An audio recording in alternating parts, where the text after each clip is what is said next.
Hello everybody, 9-pound hammer. There's my baby girl. She take nap. So on the show, ow, this video is really just for a certain person, but it might go up. So this is one of my Skywaves. I built this antenna, and this antenna is amazing. So that's why I show it so much.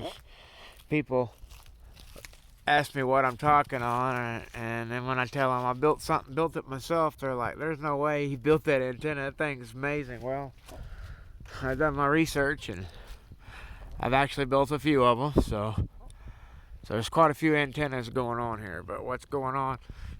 First off, this is an insulator, and the reason why we got this pole here set up doing this is because I did have the insulator coming over tied off to this limb, and it was put in the wrong angle, causing me to have off-center fed impedance at my feed point, because it was causing phase angle rejection and shit on my takeoff angle and stuff.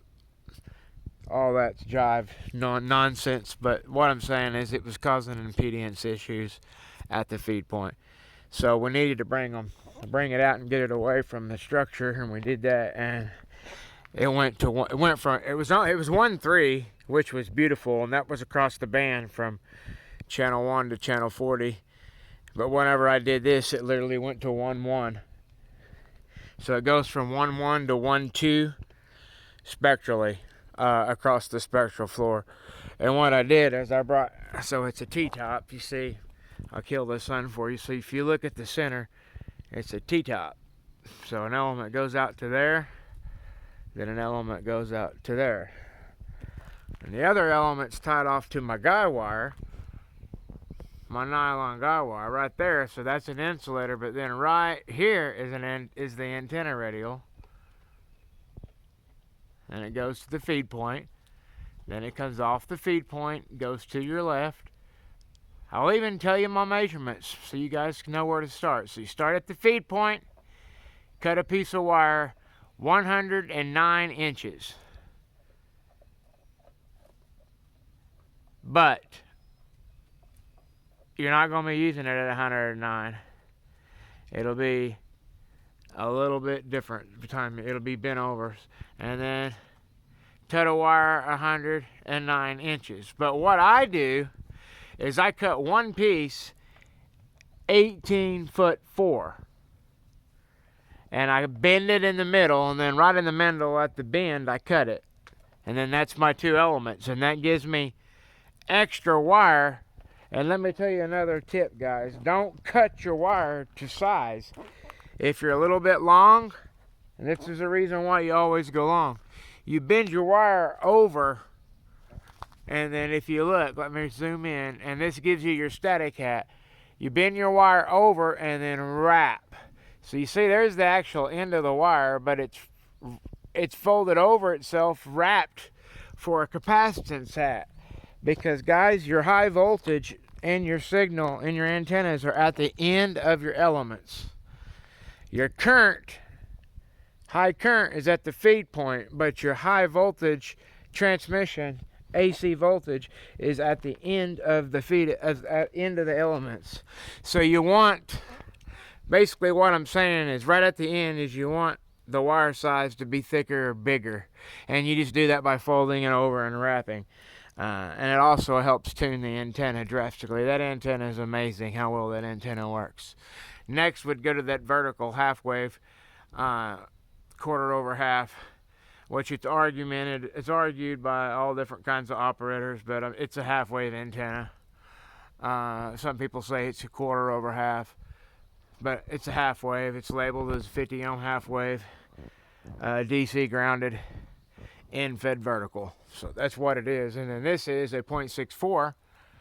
But as the tune that I have it on, the standard labeling of the antennas, 5/8 wave, Super Penetrator 500, HD heavy duty edition, 6606 aircraft aluminum, 3/16 schedule wall on the base, and then it steps up a 1/16 offset all the way to the top. So the very top element is a little thin, but the very base element is it's thick. So the antenna is a lot sturdier than what a lot of people think. And you already know the winds that we've had here in Oklahoma.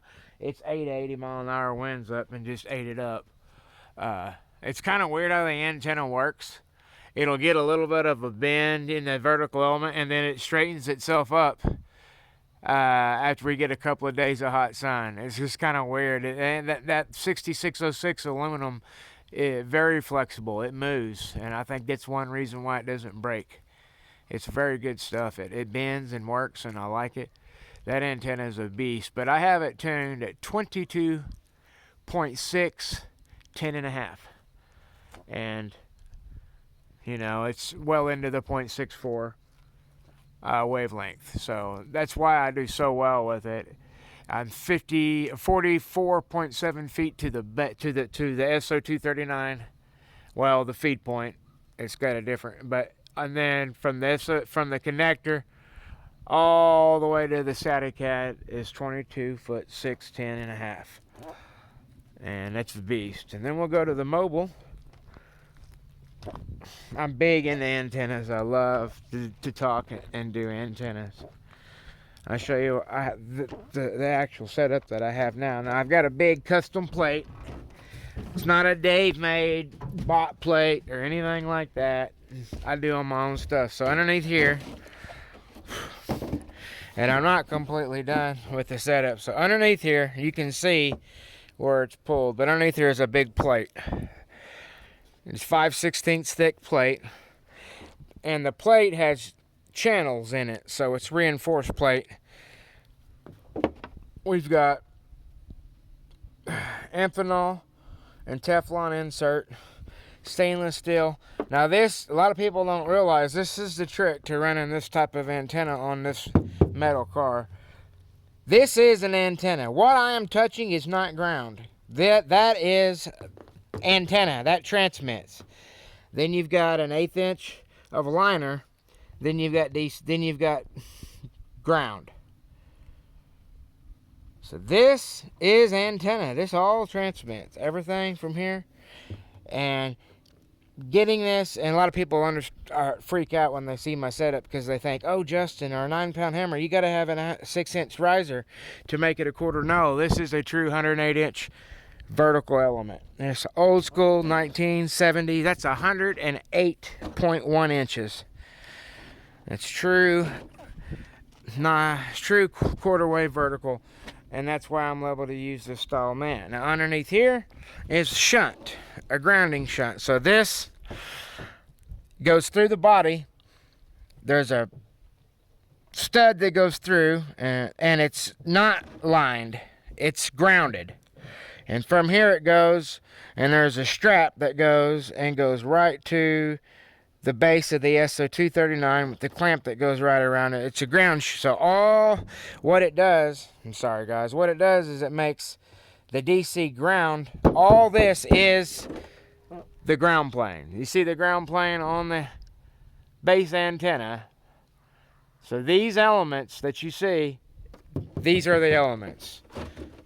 If you see what I've done here, this is ground shunt. These are the elements. So this is ground plane.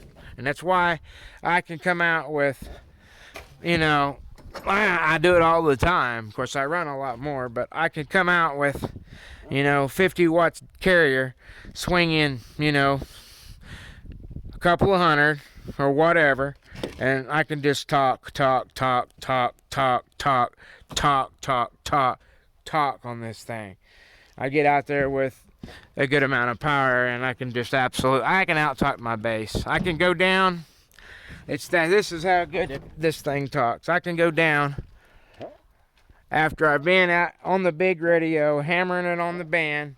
I can jump in that truck, go down 2 miles down the road and park, and the person I was just talking to will tell me my signals come up. And I just went and got in the mobile, and what it is, it's that quarter wave. It's the takeoff angle. And, you know, guys, it's not always about how big or about how much power. It's about the takeoff angle versus characteristics of the atmosphere and the DX of that day. Guys, The same antenna ain't going to work the same conditions for you day after day. That's why it's imperative to you have different antennas and a good switch box. When I say good switch box, guys, you can't have junk. If you're going to hook antennas into a switch box and you want something that you can trust, it's got to be good quality. I use MFJ on my main switchers. I'm trying to... I think I got... or I use... I've got an ASCOM. That's an ASCOM if you guys never seen one. That's my bench switcher, but my big main switcher is a big blue... I'm trying to find it. MFJ with the ground switching shunt. Can't remember where I've put it, but it don't matter. You guys know. But just use quality switchers. This one here, this ASCOM's very good. It's 2,000 watt